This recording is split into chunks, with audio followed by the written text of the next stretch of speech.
અંકલેશ્વર નગર સેવા સદનમાં કથિત ભ્રષ્ટાચાર મુદ્દે રાજકારણ ગરમાયું છે। નગર સેવા સદનના પ્રમુખ લલિતા રાજપુરોહિત સામે ગંભીર આક્ષેપો સાથે આમ આદમી પાર્ટી મેદાનમાં ઉતરી આવી છે। આજે આમ આદમી પાર્ટી દ્વારા નગર સેવા સદનની કચેરી સામે ઉગ્ર વિરોધ પ્રદર્શન યોજાયું હતું। અંકલેશ્વર નગર સેવા સદનના પ્રમુખ લલિતા રાજપુરોહિતના કથિત ભ્રષ્ટાચારના વિરોધમાં આમ આદમી પાર્ટી દ્વારા આજે નગર સેવા સદનની કચેરી પર વિરોધ પ્રદર્શન કરવામાં આવ્યું હતું। આમ આદમી પાર્ટીના આગેવાનો અને કાર્યકર્તાઓએ પ્રમુખ સામે ભ્રષ્ટાચારના ગંભીર આક્ષેપો લગાવી તાત્કાલિક રાજીનામાની માંગ કરી હતી। પાર્ટીનો આરોપ છે કે એક કોન્ટ્રાક્ટર પાસેથી ₹50,000ની લાંચ માંગતા હોવાનો ઓડિયો ક્લિપ સોશિયલ મીડિયા પર વાયરલ થયો છે। વિરોધ દરમિયાન કાર્યકર્તાઓએ ભ્રષ્ટાચાર વિરોધી નારા લગાવ્યા હતા અને સમગ્ર મામલે નિષ્પક્ષ તથા ઉચ્ચ સ્તરીય તપાસની માંગ કરી હતી। આમ આદમી પાર્ટીએ ચેતવણી આપી છે કે જો દોષિત સામે કડક કાર્યવાહી નહીં થાય તો આગામી દિવસોમાં આંદોલન વધુ ઉગ્ર બનાવવામાં આવશે।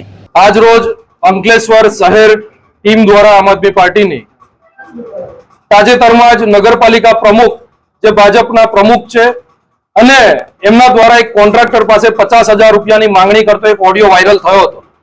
આ ઓડિયોને લઈ અને વિપક્ષની અંદર જે નગરપાલિકાની અંદર અત્યારે કોંગ્રેસ એની ભૂમિકા ભજવી રહી છે ત્યારે આમાં કોંગ્રેસ પણ મિલીભગત કરી રહી હોય એવું દેખાઈ રહ્યું છે।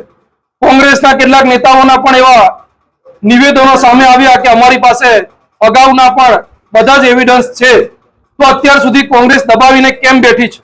ભાજપ અને કોંગ્રેસ જનતાને ઉલ્લુ બનાવી ને પોતાના ઘર ભરી રહી છે એવું સ્પષ્ટપણે દેખાઈ રહ્યું છે।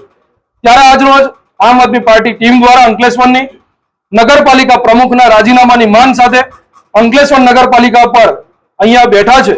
સીઓ સાહેબને આવવાની રાહ જોઈ રહ્યા છે। સીઓ સાહેબ આવે છે ત્યાર પછી જ અહીંયાથી ઊભા થઈશું। જ્યાં સુધી સીઓ સાહેબને અમે મળીએ નહીં ત્યાં સુધી અહીંયાથી અમે ઊભા નથી થવાના। નગરપાલિકા પ્રમુખ કોઈ પણ હોય, પરંતુ આ લોકો 11, 11:30 પહેલા કોઈ દિવસ નગરપાલિકાની અંદર પહોંચતા નથી।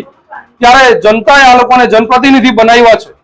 એક પક્ષના પ્રતિનિધિ બનીને જ્યારે એ લોકો આવી રીતે ઓફિસો સંભાળતા હોય ને તોડ પાણી કરતા હોય, આમ આદમી પાર્ટી કદી પણ સાખી નહીં લે।